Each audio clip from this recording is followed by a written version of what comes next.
السلام علیکم ویورز، کیا آپ نے فی الحال کے دنوں میں ایک فیشن نوٹ کیا ہے؟ مارکیٹ میں اس وقت بہت تیزی سے وائرل ہو رہی ہیں کشمیری چوڑیاں، اور اسے بہت بڑی تعداد میں خواتین اور لڑکیاں مارکیٹ سے پرچیز کر رہی ہیں۔ آپ تو جانتے ہوں گے، اس بارے میں ہمارے پیارے آقا حضرت محمد مصطفیٰ صلی اللہ علیہ وآلہ وسلم کی حدیث پوری ہو گئی۔ دوستو، اس وقت سوشل میڈیا پر، بازاروں میں اور عید کی شاپنگ میں کشمیری چوڑیاں بہت ہی تیزی سے وائرل ہو رہی ہیں، دھمال مچا رہی ہیں۔ سب کی زبانوں پر ایک ہی نام کشمیری چوڑیاں۔ لوگوں کو سمجھ میں آتا ہے کہ یہ ایک خوبصورت جویلری ہے، لیکن کیا آپ نے ایک بات نوٹس کیا ہے کہ اس چوڑیوں میں لگے ہوئے گھنگرو جب ہاتھ حرکت میں آتے ہیں تو ان گھنگروں کی آواز ہوتی ہے، جو ہمارے اسلام میں بہت زیادہ منع ہے، سخت منع ہے، اور ہماری بہنیں، خواتینیں اسے فیشن کا حصہ اور خوبصورتی سمجھتی ہیں۔ سوال یہ پیدا ہوتا ہے کہ ایسی زیب و زینت کے سامان استعمال کرنے کے لیے اسلام میں کوئی حکم ہے؟ قرآن کے اندر کوئی حکم آیا ہے یا نہیں؟ اسے جاننا بیحد ضروری ہے۔ اسلام ایک خوبصورت دین ہے جو فطرت کے خلاف کبھی نہیں جاتا۔ عورت کو زینت اختیار کرنے کی اجازت بھی دی گئی ہے۔ چوڑیاں، زیور، خوبصورت لباس، یہ سب جائز ہیں، لیکن اسلام ہمیں یہ بھی سکھاتا ہے کہ زینت کے ساتھ ساتھ حیا اور پردہ بھی بے حد ضروری ہے۔ قرآن ہمیں یہ ہدایت دیتا ہے کہ عورتیں اپنی زینت کو اس طرح ظاہر نہ کریں کہ غیر محرم متوجہ ہوں۔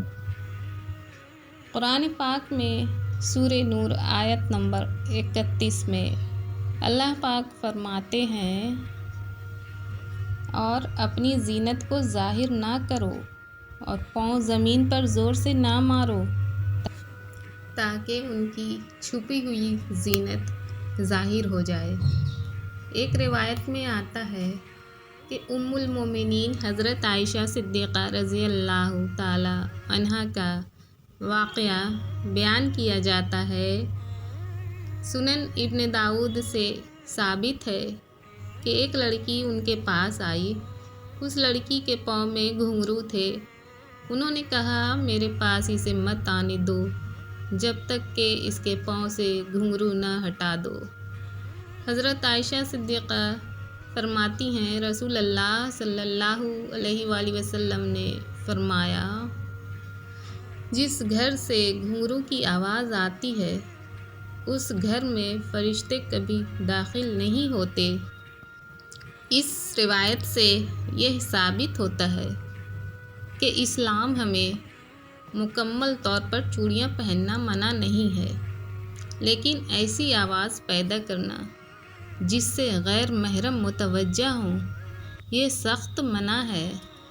فیشن کے اس دور میں ہر دن ایک نئی چیز ٹرینڈ کرتی ہے اور دنیا اس کی دیوانی ہو جاتی ہے، لیکن ایک مسلمان کو چاہیے کہ ہر فیشن، ہر ٹرینڈ کو اپنانے سے پہلے اسے اچھے سے جانچ لیں۔ اسلام میں جائز، ناجائز، حرام، حلال کا فرق ضرور سن لیں۔ اسلام ایک خوبصورت دین ہے جو فطرت کے خلاف نہیں۔ عورت کو زینت اختیار کرنے کی اجازت دی گئی ہے۔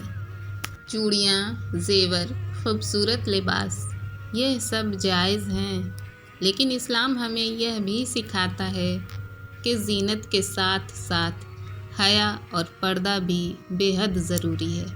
یعنی خوبصورت بنو مگر باوقار رہ کر۔ اگر کوئی جان بوجھ کر چوڑیوں کو اس طرح ہلائے کہ آواز پیدا ہو اور لوگوں کی توجہ حاصل کرے تو یہ عمل بالکل بھی جائز نہیں ہے۔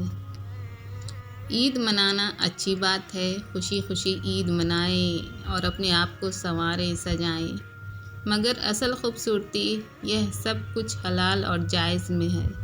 اس لیے کسی بھی ٹرینڈنگ فیشن کے پیچھے نہ جائیں کہ لوگ کیا کر رہے ہیں، بلکہ اپنے آپ کو دیکھیں، اسلام میں اس کی کیا تعلیم ہے، اس کا کیا مقام ہے، یہ سب جانیں پہچانیں۔ اسلام ہمیں خوبصورتی سے نہیں روکتا بلکہ وہ اسے باوقار بناتا ہے۔ آپ کی کیا رائے ہے؟ کمنٹ میں ضرور بتائیں۔ اللہ حافظ، اور لائک، شیئر اینڈ سبسکرائب ضرور